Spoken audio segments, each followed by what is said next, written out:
Okay class, magbobotohan naman tayo para sa ating news. At syempre dapat galingan nyo ang pagpili dahil siya ang ipambabato natin sa ating mga beauty contest. Okay?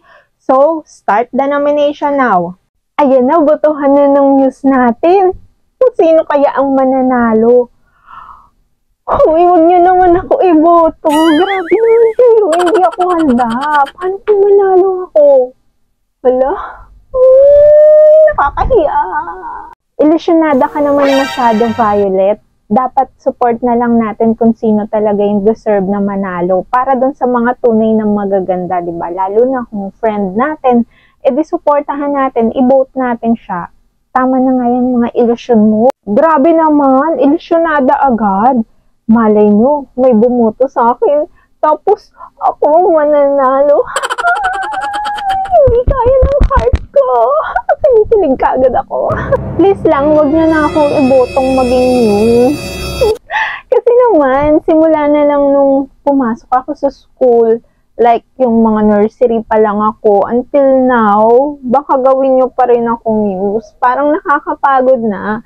Minsan talaga, alam niyo yun, yung papasok ako dito ng maganda, tapos uuwi, ang ganda-ganda ko pa rin, diba?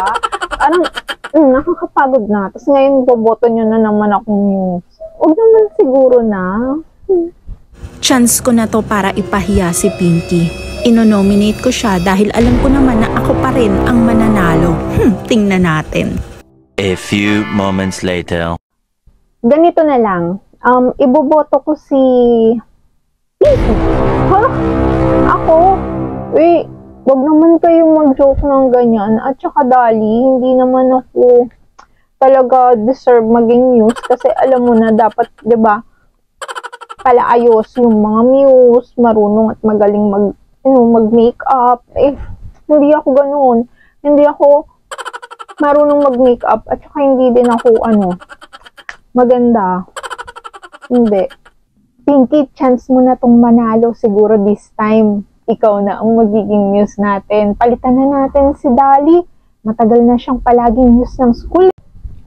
I nominate Pinky and let's close the nomination na. Dalawa na lang kami. Yun na. Carry na yan. Uy, boto niyo si Pinky Boto niyo siya. Wag na ako. Wag na. Excited na akong makitang mapahiya si Pinky. Tignan natin. Hindi naman talaga siya kagandahan. Bala kayo kapag binoto nyo ko, di iboboto ko na lang din yung sarili ko, diba? Sayang naman yung vote. At ngayon ay dadako na tayo sa pagdideklara kung sino ang ating news for this school year. At dikit ang laban. Alam nyo ba yun? Napakadikit lang ng laban. Pero ang news natin ngayong school year na to ay walang iba kundi si Pinky! Let's give her a round of applause. Wow, congratulations, Hala, Pinky! Ikaw na talaga. Sure kayo? Ang haba ng Uy, hair, ha? Grabe. Grabe, ha? Hindi ako makapaniwala. Dati, alam niyo yun, cute lang, maganda lang, medyohan lang na maganda, saktuhan lang yung tingin ko sa sarili ko. Ngayon para na akong Diyosa dahil pinanalo niyo ko bilang news. I'm so touched. Talaga lang ha, sure kayo sa binoto niyo. Okay lang, kasi nga nakakapagod na maging news, nakakapagod ng maging maganda.